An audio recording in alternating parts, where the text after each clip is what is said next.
সকাল থেকেই ঠান্ডা হাওয়া চলছে। জাঁকিয়ে শীতের মাঝে ফের কিন্তু পশ্চিমী ঝঞ্ঝা কাটা হয়ে দাঁড়াচ্ছে। আর এই পশ্চিমী ঝঞ্ঝার জেরে বারবার উত্তরে হাওয়া ঢোকার পথে বাধা তৈরি হচ্ছে। এই মুহূর্তে রাজ্যের সমস্ত জেলাতেই আবহাওয়া শুষ্ক থাকবে বলেই জানাচ্ছে হাওয়া অফিস।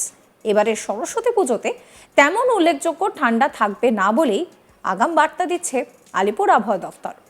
আগামী 2 তারিখ পর্যন্ত আকাশ থাকবে পরিষ্কার। পশ্চিমবঙ্গের কোথাও কোনো জেলাতেই বৃষ্টিপাতের কোনো সম্ভাবনা নেই, তবে কুয়াশার সম্ভাবনা কিন্তু জারি থাকছে এখনো। দক্ষিণবঙ্গের কয়েকটি জেলাতে, যেমন ধরুন পশ্চিম মেদিনীপুর, পূর্ব মেদিনীপুর, দক্ষিণ 24 পরগনা, উত্তর 24 পরগনা, এই সমস্ত জায়গায় ঘন কুয়াশার সম্ভাবনা থাকছে।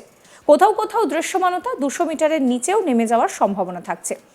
29 তারিখে উত্তর 24 পরগনা, নদিয়া, মুর্শিদাবাদ, বীরভূম, পশ্চিম বর্ধমান, পশ্চিম মেদিনীপুর, এই সমস্ত জায়গায় ঘন কুয়াশার সতর্কবার্তা জারি করছে আলিপুর আবহাওয়া দফতর।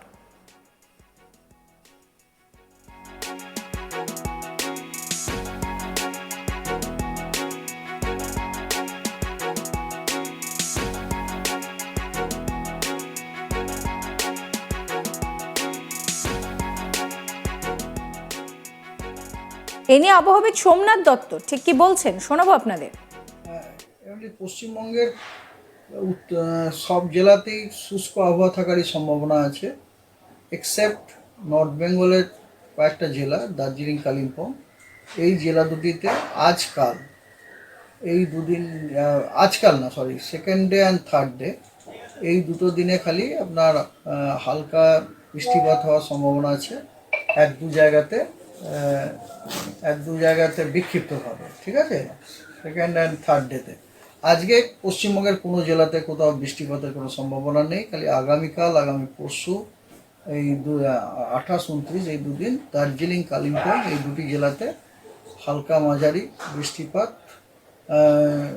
বৃষ্টিপাত আপনার এক দু জায়গায় বিক্ষিপ্ত হতে পারে, তুষারপাত হওয়ার সম্ভাবনা আছে। এবং তারপরের বাকি যে দিনগুলো, বাকি অ্যানাদার 4 days আর কি, 4, 5, 6, 7, এবারে 4, 5, 6, 7 মানে আমি বলতে চাইছি আপনার 30 থেকে শুরু করে 2 তারিখ পর্যন্ত, এই কটা দিনে আপনার আকাশ পরিচ্ছন্ন, পশ্চিমবঙ্গের কোনো জেলাতেই কোথাও কোনো বৃষ্টিপাতের সম্ভাবনা নেই। আর তবে হ্যাঁ, সব ফগ হওয়ার সম্ভাবনা আছে। যেমন ধরুন আপনাকে আমি বলছি, আজকে আপনার আজকে কোথাও ফগের কোনো ওয়ার্নিং নেই, তবে আগামীকাল দার্জিলিংয়ে আপনার আইসোলেটেড হেলস্টর্ম হওয়ার সম্ভাবনা আছে, বিক্ষিপ্তভাবে হেলস্টর্ম হওয়ার সম্ভাবনা আছে, এবং আইসোলেটেড থান্ডারস্টর্ম হওয়ার সম্ভাবনা আছে দার্জিলিংয়ে, ঠিক আছে। আইসোলেটেড থান্ডারস্টর্ম হওয়ার সম্ভাবনা আছে, বিক্ষিপ্তভাবে এক দু জায়গায় থান্ডারস্টর্ম হওয়ার সম্ভাবনা আছে আগামীকাল 28 তারিখে। আর এছাড়া দক্ষিণবঙ্গের কয়েকটা জেলাতে সকালের দিকে আপনার আইসোলেটেড ডেন্স ফগ হওয়ার সম্ভাবনা আছে। এগুলো হচ্ছে পশ্চিম মেদিনীপুর, পূর্ব মেদিনীপুর, সাউথ 24 পরগনা এবং উত্তর 24 পরগনা। এই জেলাগুলোতে আইসোলেটেড ডেন্স ফগ হওয়ার সম্ভাবনা আছে 28 তারিখ সকাল 8:30 থেকে 29 তারিখ সকাল 9:30 পর্যন্ত। তো এবং সেই কারণে দৃশ্যমানতা 200 মিটারের নিচে নেমে যাওয়ার সম্ভাবনা আছে। আর এই সমস্ত কারণে যানবাহন চলাচলও একটু বিঘ্ন ঘটতে পারে। এবার আসি উত্তরবঙ্গের কথায়। উত্তরবঙ্গের দার্জিলিং, কালিম্পং, এই সমস্ত জেলাগুলোতে 28 ও 29 তারিখ হালকা বৃষ্টিপাতের সম্ভাবনার কথা বলছে আলিপুর আবহাওয়া দফতর। একই সঙ্গে সেখানে থাকছে তুষারপাতের সম্ভাবনা।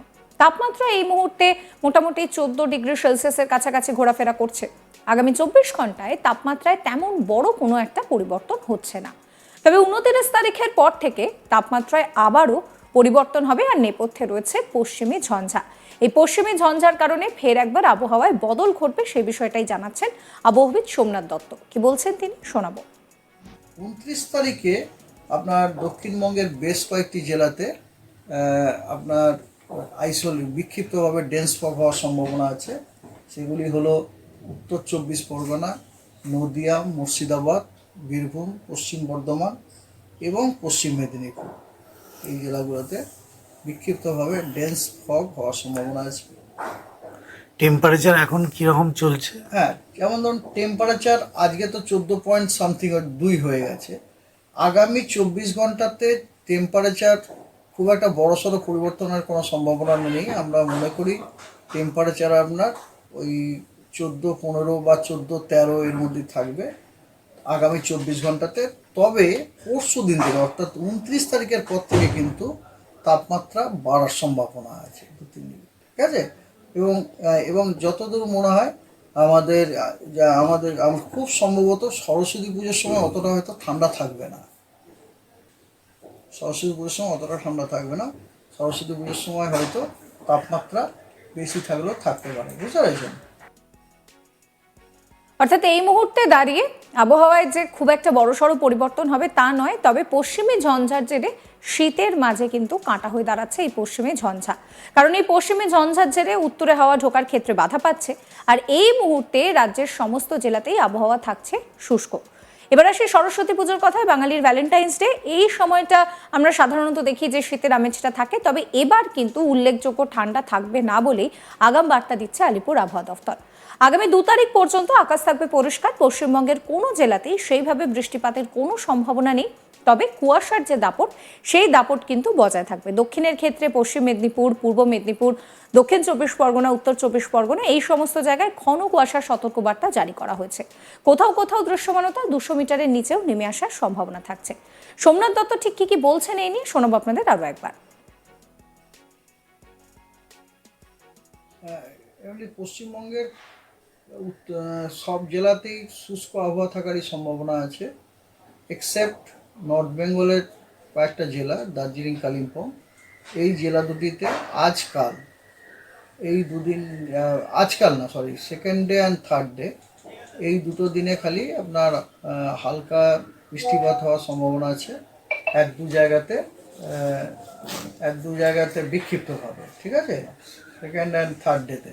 আজকে পশ্চিমবঙ্গের কোনো জেলাতে কোথাও বৃষ্টিপাতের কোনো সম্ভাবনা নেই। খালি আগামীকাল, আগামী পরশু এই 28-29 এই দুদিন দার্জিলিং, কালিম্পং এই দুটি জেলাতে হালকা মাঝারি বৃষ্টিপাত আপনার এক দু জায়গায় বিক্ষিপ্ত হতে পারে, তুষারপাত হওয়ার সম্ভাবনা আছে। এবং তারপরের বাকি যে দিনগুলো, বাকি অ্যানাদার 4 days আর কি, 4, 5, 6, 7, এবারে 4, 5, 6, 7 মানে আমি বলতে চাইছি আপনার 30 থেকে শুরু করে 2 তারিখ পর্যন্ত এই কটা দিনে আপনার আকাশ পরিচ্ছন্ন পশ্চিমবঙ্গের কোনো জেলা। সাবস্ক্রাইব করবেন আজ তাক বাংলার ইউটিউব চ্যানেলকে, ফলো করতে ভুলবেন না হোয়াটসঅ্যাপ চ্যানেলও।